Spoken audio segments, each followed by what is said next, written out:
Alhamdulillah hamdan katsiro wa thayyiban mubarakan fi mubarakan alaihi kama yuhibbu rabbuna wa yarda.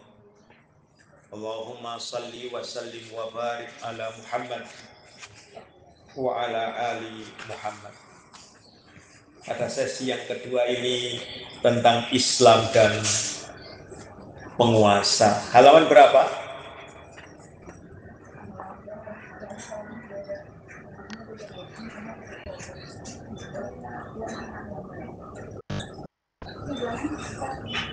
Tentang apa? Ketaatan kepada penguasa.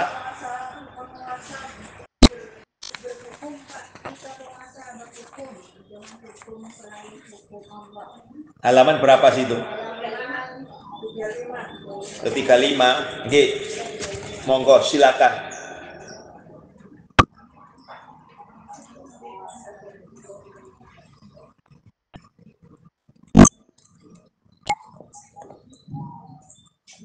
Islam dan penguasa, halaman 35. Jika penguasa berhukum dengan hukum selain hukum Allah Subhanahu wa Ta'ala, perlu diketahui bahwa berhukum dengan hukum selain hukum Allah Subhanahu wa Ta'ala tidak termasuk kekufuran yang nyata, akan tetapi termasuk kufrun duna kufrin, atau kekufuran yang tidak menyebabkan pelakunya keluar dari Islam. Telah kita kaji dalam kajian tafsir surat Al-Maidah ayat 44, 46 sampai 47. Dengan bermacam tafsir, diantaranya tafsir As-Sa'di, Ibnu Katsir, Al-Maragni, As-Syafi'i, Al-Manar, Al-Jalain, Al-Burhan, Al-Baghawi, Al-Qurtubi, At-Tabari, kecuali jika meyakini bahwa selain hukum Allah Azza wa Jal lebih baik dari hukum Allah Azza wa Jal. Iya, jadi hukum bilang ini hukum manusia ya lebih baik, lebih memanusiakan manusia daripada hukum kisos, salah. Nah, ini baru dia kafir. Ya, tapi negeri kita kan ini sedang menuju sana begitu ya, menuju bukan menggunakan hukum Quran ya sunnah, bukan. Maka kafir tidak selalu, karena iman itu ada di dalam hati masing-masing. Ini meyakini bahwa hukum selain hukum Allah lebih baik dari hukum Allah sendiri, maka itu sudah kafir ya. Tetapi kita terpaksa mengikutinya, maka itu kufrun duna kufrin. Terus yang kedua, meyakini bahwa berhukum dengan selain hukum Allah Azza wa Jal boleh dan sama dengan hukum Allah Azza wa Jal. Iya, nggak boleh ya. Tetapi tadi ya kita terpaksa, wong bukan pembuat hukum ya, terpaksa saja ikuti saja. Karena yang menghukum kita adalah hakim ya. Terus kemudian meyakini bahwa berhukum dengan selain hukum Allah Azza wa Jal boleh, walaupun meyakini bahwa hukum Allah Azza wa Jalla lebih baik dari hukum selainnya. Iya, nggak boleh. Tetap hukum Allah di atas segala-galanya. Tetapi kita kan turut kepada tempat. Contoh, kawan-kawan kita Harokiyah, tegakkan Islam, tegakkan hukum. Katakanlah NII begitu ya. Ketika anaknya yang mencuri, ayo potong tangannya anakmu. Berani enggak? Enggak. Ya, hukum kita hukum kafir. Anaknya metengnya anaknya wong. Lalu dinikahkan walaupun married because accident. Harusnya diapakan? Hukum cambuk. Ayo hukum mencambuk. Pengen tahu saya. Ya. Nah, itulah ya, ternyata ya yang teriak-teriak seperti begitu belum tentu imannya mereka, hanya teriak karena belum menerima dirinya. Coba dirinya yang kena, lain ya. Nah, itu sehingga kepada orang lain dia menerapkan hukum Allah, tetapi pada dirinya sendiri tidak mau. Itulah yang disebut dengan surat 61, surat Shaf ayat 2 dan 3. Surat 2 ayat 42. Ya lupa pada dirinya sendiri. Ya, lalai pada dirinya sendiri. Ayo taat kepada penguasa ini dengan sabar. Taat kepada ini dengan bersabar. Penguasa yang lalim, yang tidak menunaikan hak-hak rakyatnya merupakan salah satu dari musibah yang Allah Azza wa Jalla kirimkan buat hambanya.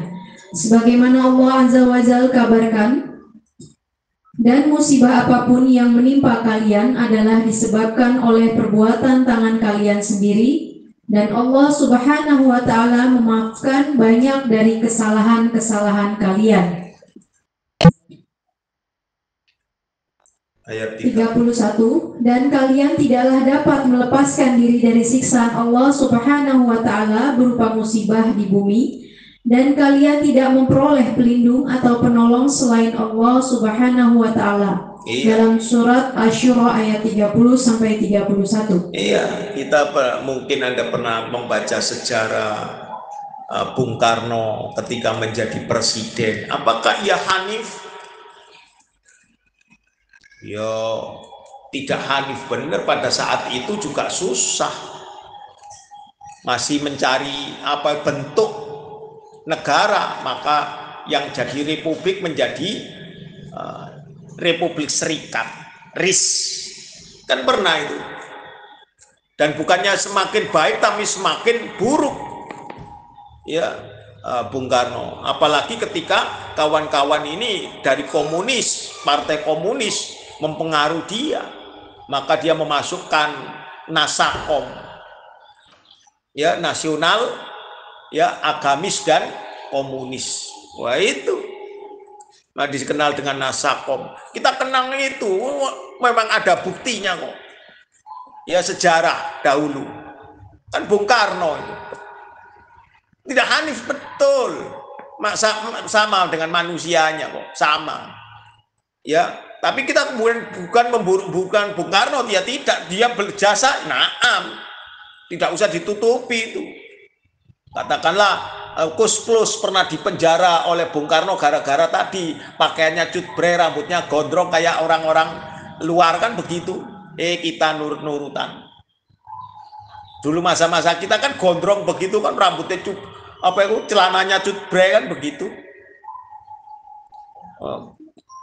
Sendalnya jenggelnya, ya toh, tinggi sekali kan, haknya, ya toh. Ya itulah, kita ikut-ikut tasabuh, ya. Kalau yang wanitanya kan roknya mini toh, yang laki-lakinya cutbre, roknya mini. Ora ono kerudungan kok sekarang, udah kebaya itu aja 17 Agustusan, ya. Kalau nggak gitu hajatan. Itulah, ya, inilah diantaranya. Jadi walaupun lalim kayak apapun, kita wajib tunduk. Ya, zamannya Pak Harto, makanya zamannya Pak Harto enggak ada yang demo. Coba demo, wis dikarungi, ya, tinggal nama,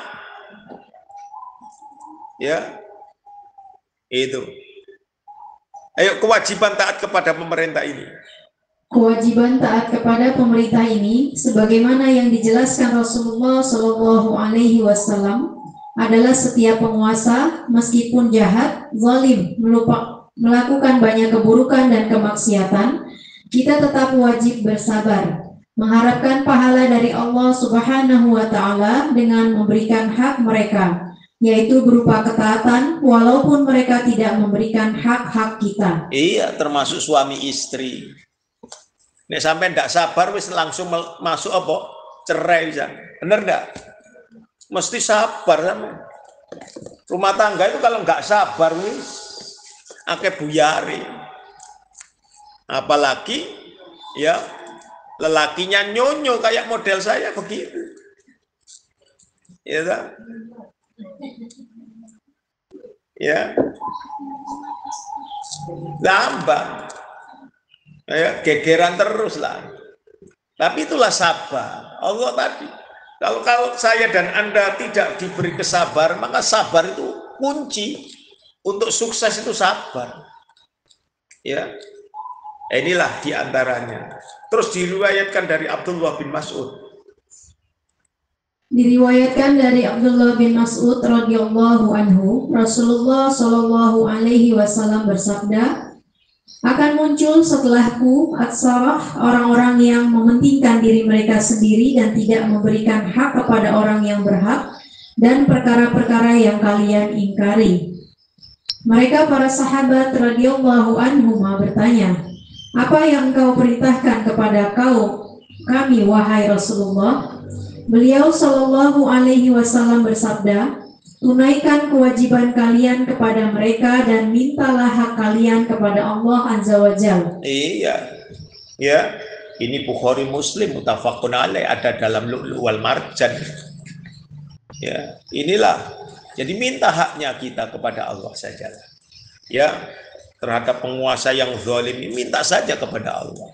Tapi tetap kita tidak boleh ngerasani Pak Prabowo begini tidak boleh.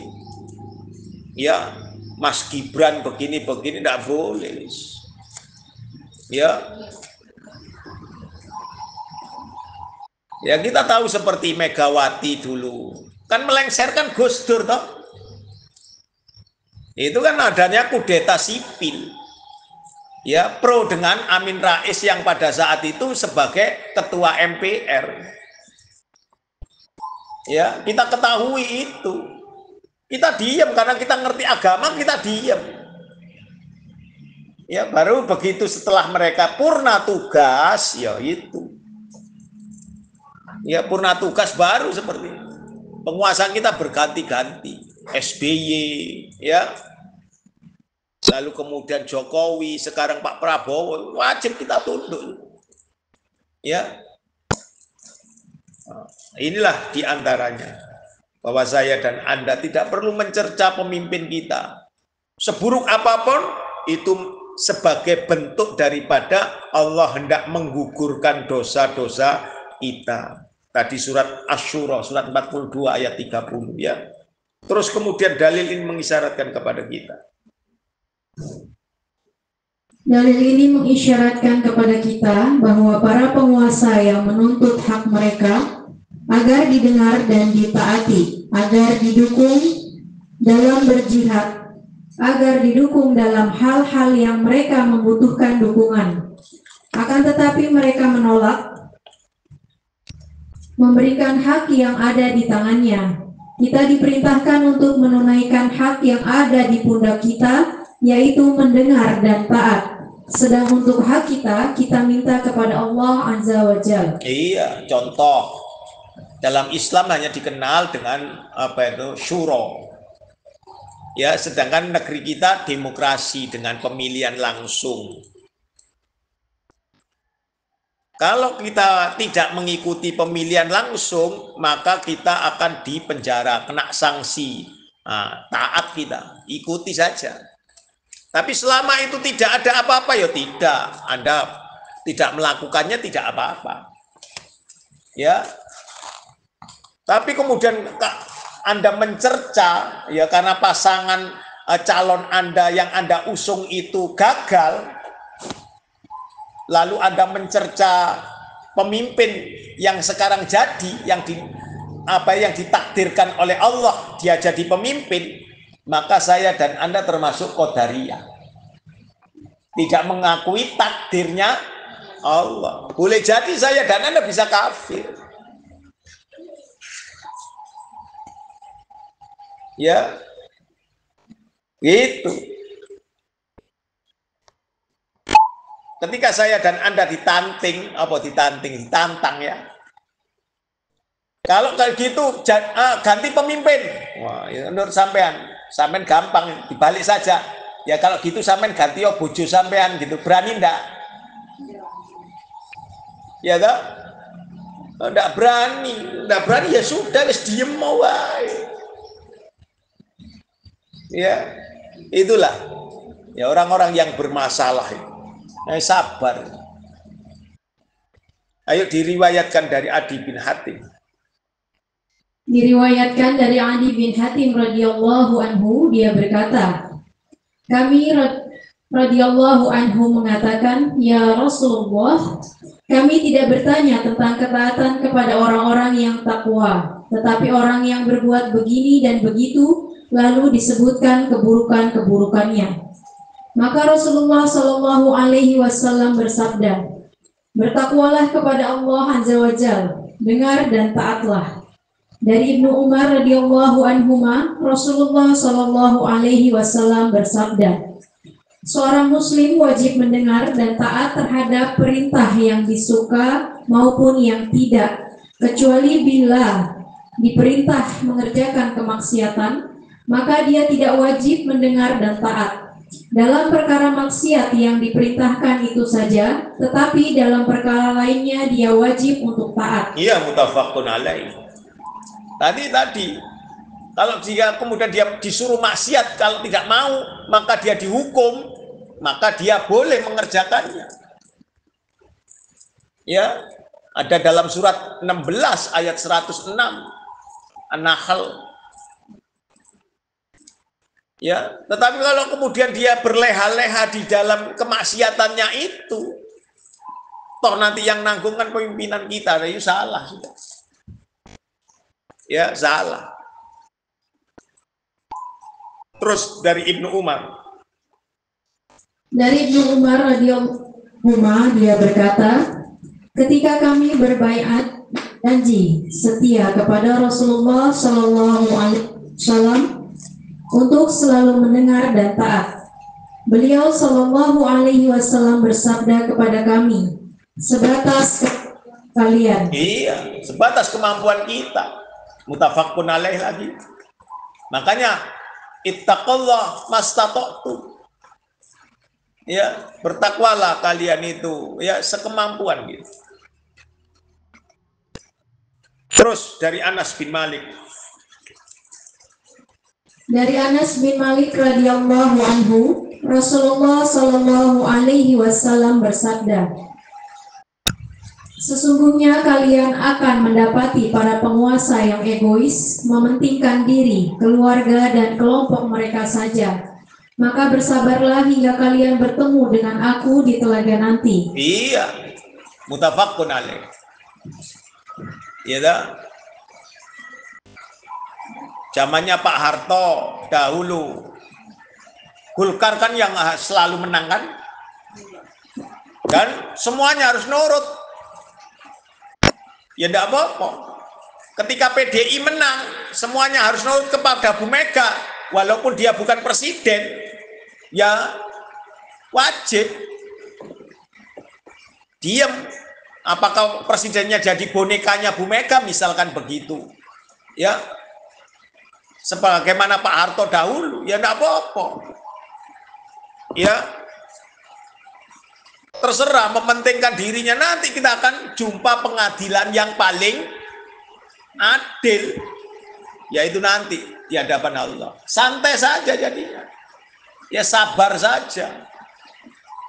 Ya, inilah. Lalu kemudian dari Salamah bin Yazid Al-Ju'fi.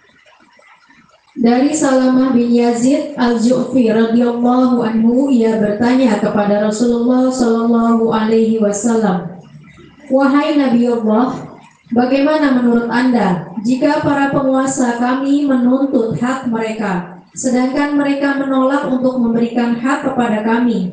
Apa yang engkau perintahkan kepada kami? Mendengar hal itu, beliau Shallallahu Alaihi Wasallam berpaling darinya. Hingga 3 kali beliau Shallallahu Alaihi Wasallam ditanya soal hal tersebut. Beliau Shallallahu Alaihi Wasallam tetap berpaling darinya. Namun setelah didesak oleh As'ad bin Qa'as radhiyallahu anhu, baru beliau Shallallahu Alaihi Wasallam bersabda, dengarkanlah, tunduklah, dan taatlah kalian kepada mereka para penguasa. Karena sesungguhnya mereka akan menanggung perbuatan mereka sendiri. Demikian pula dengan kalian akan menanggung perbuatan kalian sendiri. Iya, masing-masing dari kita adalah pemimpin. dan masing-masing akan dimintain pertanggungjawaban atas kepemimpinannya. Ya, itu. Termasuk saya dapat, katakanlah, saya pernah diberi oleh Ukhtun Nur itu tafsir Al-Quran dari Depak warna merah, ada 11 juz, ya, ada 11 juz. Lalu kemudian saya mengabaikannya, misalkan begitu, ya saya akan bertanggung jawab nanti. Ya, bertanggung jawab nanti. Dari apa yang sudah, dari setiap kenikmatan itu akan dimintain pertanggung jawaban. Sedikit banyaknya masing-masing punya peran. Ya, itulah diantaranya. Ada pertanyaan? Jadi walaupun pemimpin kita buruk kayak apapun, ya, kecuali tadi maksiat. Terus sabar dan sholat. Sabar dan sholat, berdoa adalah sarana keluar dari segala permasalahan yang kita hadapi, sesukar dan sesulit apapun. Ya pastilah Allah Subhanahu wa Ta'ala beri jalan keluar darinya. Hal ini senada dengan firman Allah Subhanahu wa Ta'ala dalam surah Al-Baqarah ayat 45. Jadikanlah sabar dan sholat sebagai penolongmu, dan sesungguhnya yang demikian sungguh berat kecuali bagi orang-orang yang khusyuk. Iya. Fa innaka, yaitu sabar dan sholat itu berat sekali kecuali orang-orang yang khusyuk. Terus 153 dari surat Al-Baqarah. Juga dalam ayat 153 di surah yang sama Al-Baqarah, hai orang-orang yang beriman, jadikanlah sabar dan sholat sebagai penolongmu. Sesungguhnya Allah Subhanahu wa Ta'ala beserta orang-orang yang sabar. Bahwasanya termasuk ilmu dan keadilan yang diperintahkan adalah sabar terhadap kezaliman para penguasa dan kejahatan mereka. Sebagaimana ini merupakan prinsip dari prinsip-prinsip Ahlus Sunnah wal Jamaah, dan sebagaimana diperintahkan oleh Rasulullah Shallallahu Alaihi Wasallam dalam hadis yang masyhur. Iya, itu Majmu' Fatawa, ya, Ibnu Taimiyah. Jadi saya dan Anda wajib untuk taat kepada penguasa kita. Ya, Pak RT-nya mempunyai kebijakan, ya, terus diketok palu, ya sudah, ikuti saja, karena dia juga akan dimintain pertanggungjawaban. Katakanlah yang menjadi beban itu Anda bayar uang sampah dan uang apa, satpam, ya, setiap bulannya itu per kakak atau per rumah? Per kakak atau per rumah? Per rumah kan? Lah nek sampai nek per kakak omahe ada 8, yang 7 kosong kira-kira kan gak dimintain. Kalau begitu ya dimintain kan? Rumah saya kosong, ya tetap harus bayar. Kalau saya datang ke sana ya harus bayar. Ya, kalau ngurus segala macam, Pak, belum bayar loh ya, 2 tahun ini. Oh ya 2 tahun, kudu bayar. Nah, kemudian orangnya enggak mau. Saya bayar cuman, walaupun rumahnya ada 3, jerentek begitu. Saya bayar 1, Pak, wong kakaknya cuman 1. Wong bakhil gitu. Ya. Nah inilah. Nah, kalau nanti satu RT ini rumahnya banyak, sedangkan penghuninya cuma orang 5, bayari satpam segala macam. Satu kakak 100.000, kira-kira gelem nggak satpamnya 24 jam dibayar 400.000? Ya, ya tidak ada yang mau. Makanya per rumah. ya perumah. Itulah. Terus dalil ini mengisyaratkan bahwa baiat. Dalil ini mengisyaratkan bahwa baiat tidak terdapat pada semua orang, bukan pada rakyat dan orang-orang awam, tetapi untuk mereka yang tergolong halul hil wal aqad, tokoh masyarakat. Karena dengan baiatnya tokoh masyarakat akan mewakili masyarakatnya. Kita mendengar dan taat sebatas kemampuan kita. Maksudnya, jika kita diperintah kepada kemaksiatan, maka kita tidak wajib mentaatinya, tapi kita wajib mentaati di perkara yang lain. Jika kita dihukum karena ketidaktaatan kita atas perintah maksiat itu, maka itu sebuah resiko yang harus kita tanggung. Dan kita menyerahkan urusan kemaksiatan yang dilakukan penguasa itu kepada Allah Subhanahu wa Ta'ala saja. Iya, katakanlah kita ini dipaksa untuk nyoblos. Kalau nggak nyoblos nanti di penjara 3 bulan. Daripada di penjara 3 bulan ya nyoblos. Misalkan demikian, wajib nyoblos ya sudah, ikuti saja. Ya. Jadi mudah sekali dalam Islam itu. Kita sendiri yang membebaninya terlalu. Ya. Terus jika ya Pak? Kalau ada pilkada, kita sebagai tim sukses sama ketua nggak Pak? Karena kan belum tentu yang dipilih itu amanah. Namanya tim sukses itu selalu sukses, Bu. Perkara menang dan kalah selalu sukses. Sukses dapat uangnya. Ya kan? Sukses mengagung-agungkan orangnya. Kan gitu, nggak mungkin sama tim sukses terus jelek-jelekan orang yang sampai dukung. Ya, dosa itu tetap. Karena hukum kita ini adalah hukumnya adalah demokrasi. Sedangkan agama kita menyuruhnya adalah syuro. Ya tetap dosa. Ya tetap dosa. Tapi ya bagaimana masing-masing. Makanya kemudian wanpiro dulu, ya kan? Nggak ada tim sukses kemudian nggak dibayar, itu nggak mungkin. Mohal. Ya. Rata-rata tadi ada udang di balik rempeyek. Ya. Katakanlah supaya anaknya bisa masuk pegawai negeri kalau nanti menang loh.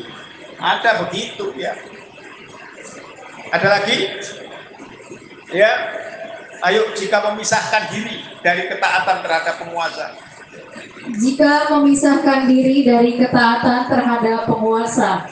Dari Ibnu Umar radhiyallahu anhuma, Rasulullah shallallahu alaihi wasallam bersabda, barang siapa yang melepaskan diri dari ketaatan, pada hari kiamat dia akan berjumpa Allah Subhanahu wa Ta'ala tanpa dapat mengajukan alasan.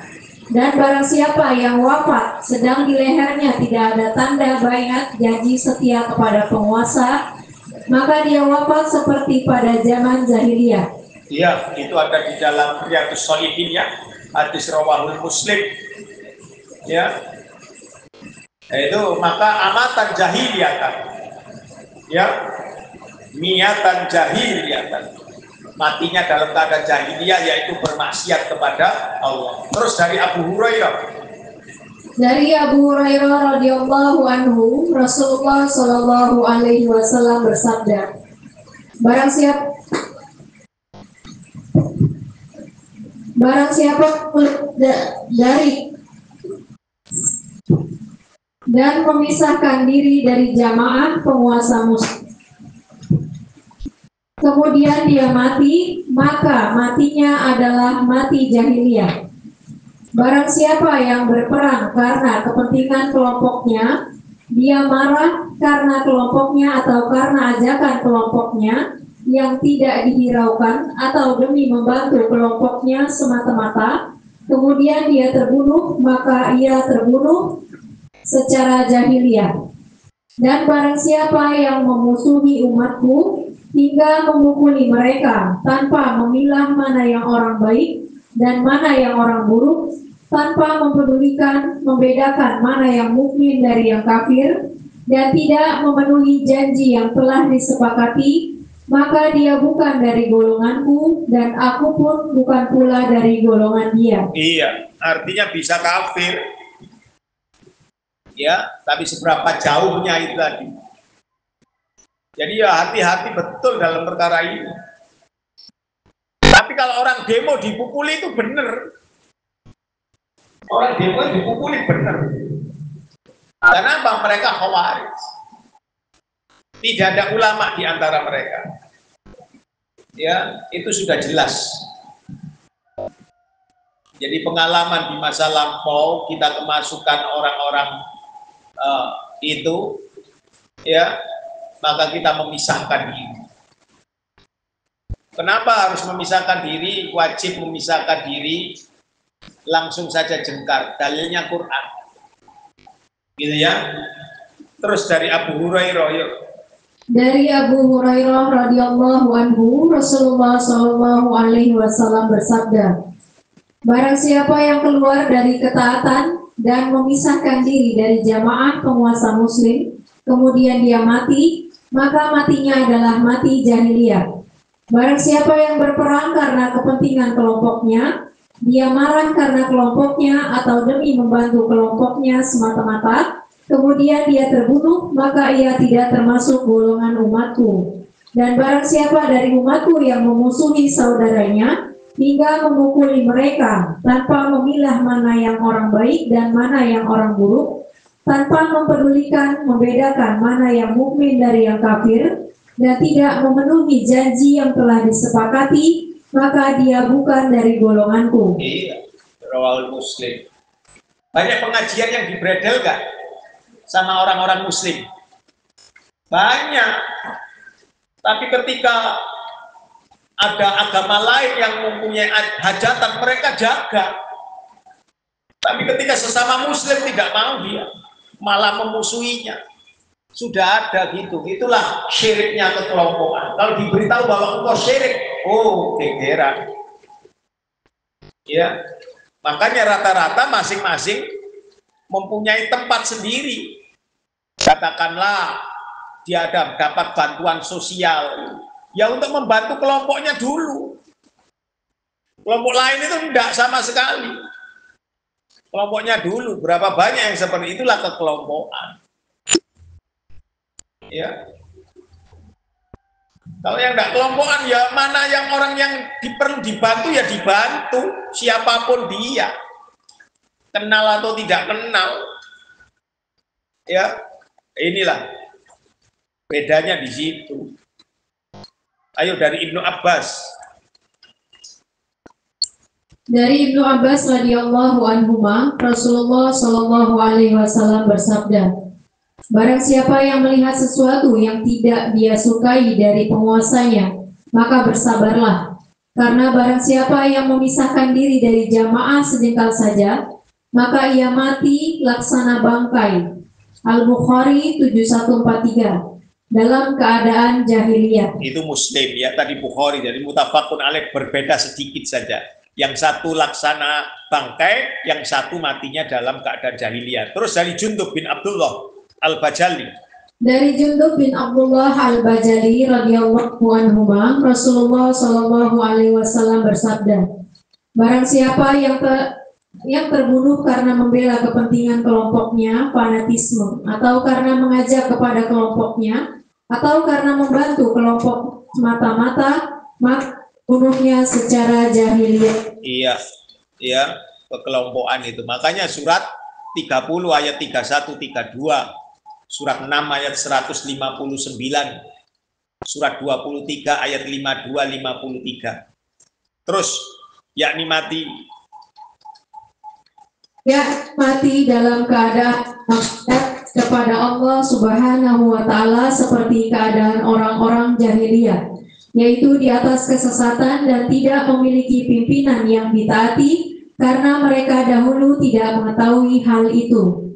Dalil ini mengisyaratkan kepada kita, siapapun penguasanya, kita wajib untuk mendengar dan taat. Karena jika tidak, maka terjadi kekacauan, hilanglah disiplin, hilang rasa aman dan muncul rasa takut. Iya, itulah ya, sampai di sini dahulu. Aku qouli hadza wastaghfirullah li wa lakum.